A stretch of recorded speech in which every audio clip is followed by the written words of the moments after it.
잇몸에 좋다는 인사돌이랑 이가탄 네. 진짜 효과 있을까요?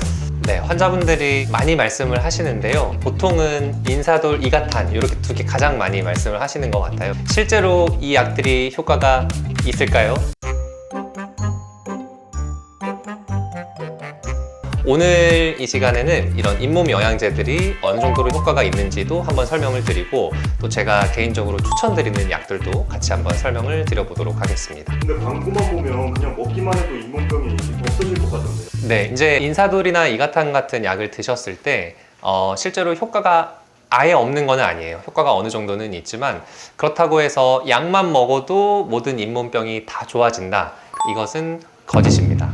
네, 그래서 이제 예전에 제가 치료를 하던 환자분들도 치과 오셔가지고 약을 계속 드시고 계시는데 왜 자꾸 뭐 치아가 흔들리거나 잇몸에서 피가 나거나 하냐라고 이제 저한테 말씀을 많이 주셨는데, 한 가지 약만으로 모든 병이 다 해결이 될 수 있으면 정말 말 그대로 만병통치약이겠죠. 하지만 실제 입안에서 이 세균이 번식하는 과정이나 또 약이 세균을 없애는 과정이 그렇게 단순하게 이루어지지는 않습니다. 그래서 치료나 약이나 같이 병행을 하시는 게 가장 좋고요.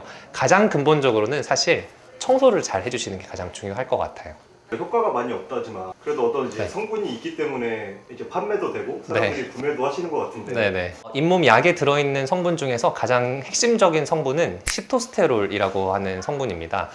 이 시토스테롤은 항염증 작용, 염증 반응을 조금 눌러주는 효과도 있고 면역 반응을 조절을 하는 그런 역할도 있어요. 잇몸 약을 꾸준히 계속해서 드셨을 때는 입안에서 일어나는 염증 반응을 조금 억제를 하는 역할로는 기능을 할 거라고 저는 생각을 해요. 하지만 염증 반응이 일어나는 원인은 결국에는 치아 사이사이에 있는 치태나 플라그 같은 게 계속해서 우리 입안에 고여 있는 게 근본적인 원인이기 때문에, 이 부분이 제대로 청소가 된다면 사실 잇몸 약을 굳이 드시지 않으셔도 괜찮을 것 같고, 만약에 잇몸이 정말 너무 안 좋아서 조금만 관리가 어려워도 잇몸이 많이 붓거나 피가 나거나 하시는 분들한테는 어느 정도 그냥 조금 반응을 눌러주는 효과 정도는 있을 것 같다고 저는 생각이 듭니다. 원장님 구강유산균이라고 들어보셨나요? 구강유산균 같은 경우는 저도 요새 이제 환자분들한테 한 번씩 권해드리고 있는데요. 이게 조금 생소한 개념이기는 한데 최근에 연구 결과나 논문에서 그 효과가 어느 정도 입증이 된다는 보고를 많이들 하고 있어요. 그래서 뭔가 이 청소를 하거나 치료를 받았을 때 조금 아쉬움이 있다라고 할 때 이 구강유산균을 삼키는 걸로 섭취를 하시거나, 혹은 치간칫솔 같은 데다가 좀 묻혀가지고 사이사이에 이렇게 관리를 해주는 그런 개념으로 복용을 하거나 사용을 한다고 생각을 하시면 좋을 것 같습니다. 원장님 비타민 C가 잇몸에도 좋다는데 진짜인가요? 일단은 항산화 작용이 있고 콜라겐 합성을 촉진하는 기능도 있다고 많이 알려져 있어요. 그래서 우리 잇몸도 결국에는 살로 이루어져 있기 때문에 그 안에 있는 결합 조직이나 이런 게 제대로 생성이 되려면은 비타민 C도 충분히 역할을 할 거라고 생각이 되고요.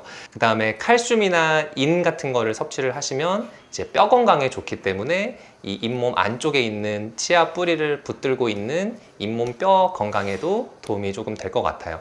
그런데 이거는 어디까지나 전신 건강을 위해서 섭취하는 개념으로 생각을 하시면 더 좋을 것 같고, 잇몸이 안 좋은데 이거를 비타민 C를 먹어서 이거를 해결을 한다라는 개념으로 보기는 조금 어려울 것 같아요. 네. 인사돌은 또 그렇게까지 치아 관리하는데 큰 효과는 사실상 없다고 하셨는데. 아까 말씀드린 그 시토스테롤의 효과에 대해서 항염증 작용이나 면역 반응 조절에 대해서 말씀을 드렸는데, 그 실질적인 역할을 하는 성분이 바로 베타 시토스테롤입니다. 네, 그래서 시토스테롤과 크게 차이는 없지만 베타 시토스테롤을 그것만 섭취를 했을 때는 아무래도 직접적인 효과를 더 볼 수는 있을 것 같아요. 그런 부분에서는 당연히 괜찮은 성분이다 라고는 말씀을 드리고 싶은데, 그것도 어디까지나 전신 반응을 조절하는 과정의 일부이기 때문에 딱 잇몸에 구체적으로 바로 효과가 나타나거나 하기는 조금은 어렵다는 게 제 개인적인 생각이고, 만약에 잇몸이 너무 땡땡땡 잘 붓거나 피가 너무 많이 나거나 이런 분들은 치과에서 계속 청소를 받아도 조금만 관리가 소홀해져도 또 잇몸이 부을 수도 있거든요. 그래서 그런 경우에는 그런 베타시토스테롤 성분도 같이 섭취를 해주시는 게 조금 도움은 될 것 같아요. 마지막으로 또 궁금한 게 있는데, 저희 자일리톨 껌 되게 유명하잖아요. 네. 일반 껌처럼 그냥 맛있기만 한데 네. 진짜 이게 치아에 어떤 효과가 있는지. 자일리톨은 실제로 효과가 있어요. 왜냐면은 이 충치 세균이 치아에서 이렇게 번식을 할 때 당 성분을 원료로 삼아서 그거를 먹이로 삼아서 먹으면서 점점점 그 치아를 녹이는 과정을 거치게 되는데, 자일리톨 안에 있는 그 성분은 당과 대체가 되지만 세균이 그걸 먹고 번식하는 거는 어느 정도 막아주는 효과가 있어요. 하지만 치아 사이사이 부분에 음식물 같은 게 껴있는다든지 그런 경우에는 사실 어떤 성분을 먹어도 충치가 생기는 거를 아예 막을 수는 없어요. 그래서 자일리톨은 아까 인사돌이 잇몸에 좋은 거랑 비교를 해본다면 확실히 충치를 예방하는 효과는 확실하게 있습니다. 그래서 인사돌보다는 충치 예방에 있어서의 효과는 의미가 있다, 이렇게 보고, 다만 양치질이나 치실 사용하시는 거나 치과에서 스케일링 하시는 거나 이런 거를 조금 더 집중적으로 관리를 같이 병행이 돼야지 좋을 것 같아요. 스케일링 치료를 정기적으로 받는데도 피가 나는 경우가 있더라고요. 네. 그래서 병원 가니까 잇몸 치료를 꼭 받아야 된다고. 네. 스케일링이랑 정확히 잇몸 치료가 뭐가 다른 건지. 두 가지가 사실 조금 비슷해서 환자분들이 좀 헷갈리실 수 있을 것 같아요. 치아랑 잇몸이 있으면 치아 표면에 묻어있는 찌꺼기나 치석이나 이런 걸 제거하는 게 스케일링이라고 하는 치료이고요. 그런데 잇몸에서 피가 나는 거는 치아 부분이 아니고 치아 잇몸의 경계 부위에 있는 잇몸이 빨갛게 부어올라서 피가 나는 거거든요. 스케일링만으로는 그 안쪽까지 100% 청소가 되기가 어렵기 때문에 조금 더 깊게 치아랑 잇몸 사이 안쪽을 청소하는 게 잇몸 청소라고 부르는 RP라고도 부르는 그런 치료이고요. 기구는 똑같아요. 보통은 스케일링 하는 똑같은 기구로 안쪽을 조금 더 깊게 청소하는 개념이라고 보시면 되고, 그렇게 해야 부어있던 잇몸에서 피가 조금 나면서 이제 붓기가 가라앉고 잇몸 건강이 회복이 되는 개념입니다. 그래서 스케일링을 정기적으로 받으시되 안쪽에 잇몸이 부어있는 분들은 잇몸 스케일링을 같이 추천을 저는 항상 드리는 편이고요. 그렇지 않고 관리가 깨끗하게 잘 되셔서 스케일링 하고 났더니 잇몸이 부어있는 곳은 없다 라고 하시면은 스케일링만 주기적으로 계속해서 진행을 하셔도 괜찮습니다. 저도 이빨 닦을 때 피가 많이 나는데 네. 피 난다고 멈추면 안 된다고 하시더라고요. 근데. 잇몸에서 피가 나는 거는 크게는 두 가지입니다. 첫 번째는 아까 말씀드린 것처럼 관리가 제대로 깨끗하게 양치질이 안 돼서 잇몸이 부어있는 경우에 피가 나는 게 첫 번째. 두 번째는 칫솔질을 세게 하는 과정에서 실제로 잇몸에 상처가 나거든요. 상처가 나서 피가 나는 게 두 번째입니다. 만약에 첫 번째 경우처럼 관리가 조금 미흡해서 잇몸이 붓고 피가 나는 거라면 그냥 치과에 한번 가셔서 청소를 받으시고, 이쪽이 잘 안 닦이는데 여기를 어떻게 내가 관리를 해야 잇몸이 안 붓고 피가 안 날 수 있나요?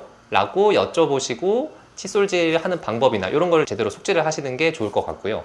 만약에 칫솔질을 너무 세게 해서 잇몸에 상처가 나서 피가 나시는 분들은 거기를 더 이상 세게 하면 안 되겠죠. 부드러운 칫솔모를 사용을 하시거나 살살살 너무 세게 하지 않는 게 좋은데, 문제는 둘 중에 어떤 케이스에 해당하는지 환자분이 알기가 어려워요.